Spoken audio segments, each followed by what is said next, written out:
Om Swastiastu.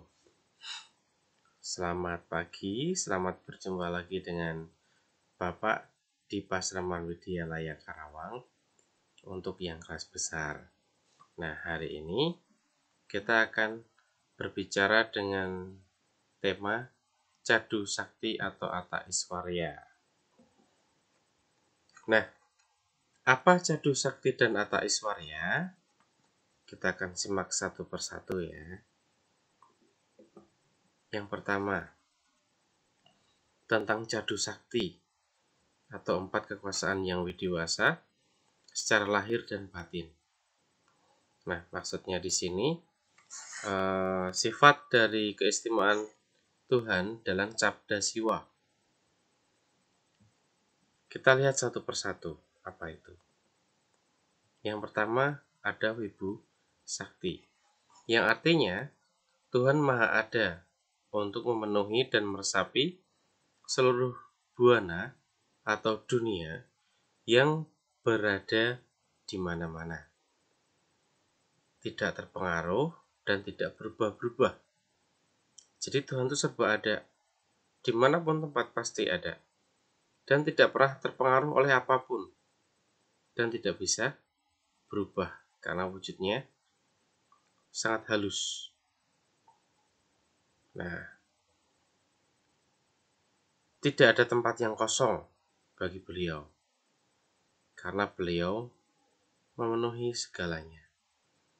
Beliau ada di dalam dan di luar ciptaannya, baik itu di dalam diri manusia, hewan dan tumbuhan, ataupun di luarnya, dapat berwujud benda-benda yang lain. Yang kedua, itu adalah Prabu Sakti.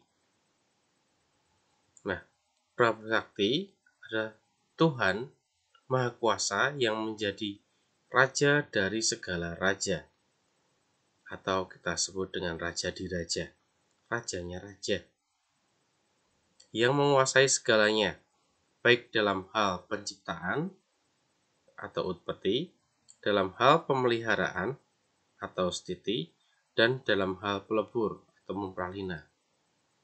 Yang kemarin atau di jenjang sebelumnya telah kita pelajari tentang Trimurti, yaitu yang dewa pemelihara siapa, pencipta siapa, dan dewa peleburnya siapa. Itu yang membantu Tuhan. Nah, berikutnya ada Jenana Sakti. Tuhan Maha Tahu, yang mengetahui segala sesuatu yang terjadi, baik di alam nyata ataupun yang tidak nyata, yang terjadi di masa lalu atau atita, dan yang sedang terjadi sekarang ini atau disebut dengan nagata, dan ataupun yang akan datang disebut dengan wartamana. Nah, jadi Tuhan segala tahu. Sebelum kita melakukan pun Tuhan sudah tahu, karena Tuhan yang menskenariokan atau yang menciptakan alurnya di situ. Nah, berikutnya ada Karya Sakti, Kriya Sakti. Di sini Tuhan Maha Karya, tidak pernah berhenti melakukan aktivitas, baik penciptaan, pemelihara, pelebur, pengawasan, penjagaan, sutradara atau tadi yang menciptakan alur kehidupan. Satu demi satu pembelajaran kita juga sama, dan segala aktivitas yang lain. Jadi di sini kalau Tuhan berhenti sekali saja, dipastikan dunia pasti akan berubah. Misalnya tidak memelihara. Nah, berarti Tuhan pasti akan makhluknya pada mati semua. Tidak melihara itu. Misalnya tidak menciptakan, wah berarti nggak ada yang lahir.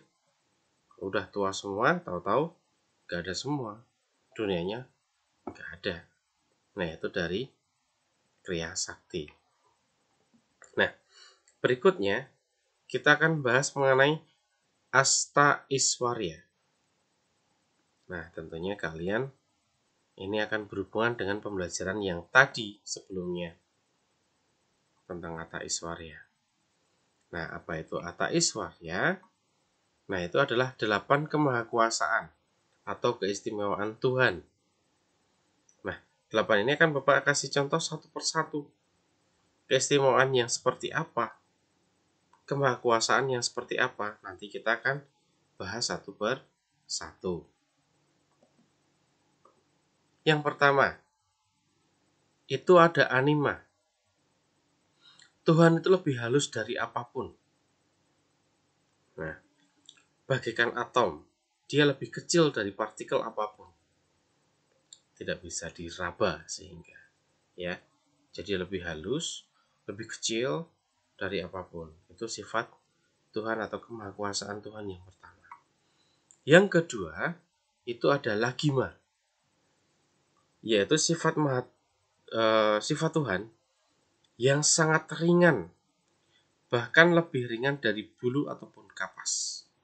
Bulu ataupun kapas saja terbangnya seperti itu, ya, terbang landai. Apalagi lebih ringan lagi, kalian tentunya bisa bayangin dong, dia terbangnya akan seperti apa. Nah, untuk yang ketiga, itu ada mahima. Mahima artinya sifat Tuhan dapat memenuhi segala ruangan. Tidak ada tempat kosong bagi beliau. Jadi beliau itu ada di mana-mana. Baik di tempat di luar angkasa itu juga ada Tuhan, di dalam bumi juga ada Tuhan. Dia ada di mana-mana beliau itu. Nah, yang keempat itu ada prapti, yaitu sifat Tuhan yang segala tempat bisa dicapai atau segala tempatnya ada. Nah, beliau juga pergi kemanapun yang dikehendaki beliau yang telah ada. Dia mau ke mana, beliau mau ke mana, itu pasti akan ada di sana. Nah, berikutnya ada prakamya. Oke, kita lanjut ya. Ada prakamya. Prakamya itu artinya sifat Tuhan yang segala kehendaknya pasti terjadi. Misalnya Tuhan mau berkehendak apa dia? Beliau mau berkehendak misalnya menciptakan bebek yang kakinya 4 misalnya. Bisa. Atau bebek yang kepalanya 2. Bisa. Nah, itu dari sifat beliau ya, prakamya. Terus berikutnya yang keenam,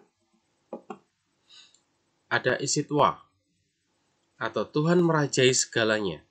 Segala makhluk ciptaannya dirajai oleh Tuhan. Seperti tadi yang sudah kita bahas, yaitu mengenai seperti Prabu Sakti, itu hampir sama. Ya, Prabu Sakti dan isitwa itu sama. Tuhan merajai atau raja segala raja. Nah, untuk yang ketujuh, itu ada pasitwa. Nah, pasitwa itu apa? Yaitu Tuhan dapat menguasai dan dapat mengatasi apapun. Menguasai yang ada di bumi dan mengatasi segala masalah yang ada di dunia ini. Itu sifat Tuhan yang ke-7. Yang ke-8, ada yatrakamaya sitwa. Nah, kehendak Tuhan tidak bisa ditentang oleh siapapun, apalagi oleh makhluk ciptaannya seperti manusia. Ya, kalau Tuhan pengennya seperti apa, ya pasti bisa. Dan manusia pun gak bisa melarang. Atau orang lain pun gak bisa melarang. Ya, kalau Tuhan berkehendak, ya sudah. Kita mau apa gak bisa ngapain. Nah, dalam ke-8 sifat ini, yang Atta Iswarya tadi, itu dapat disimbolkan dengan bunga teratai. Kalian taunya tentu bunga teratai itu seperti apa. Ya, bunga teratai itu atau disebut dengan Padmasana, yang ada bunga teratainya, pasti ada ya di Padmasana ya. Yang berdaun bunga itu ada 8, atau disebut dengan Astadala. Nah, Singgasanga teratai itu adalah lambang kemahakuasaan Tuhan, dan daun bunganya sejumlah 8 helai tadi adalah lambang sifat dari keagungan atau kemahakuasaan Tuhan, Idasan yang widiwasa, yang mengatur, menguasai dalam alam semesta dan semua makhluk di dunia ini.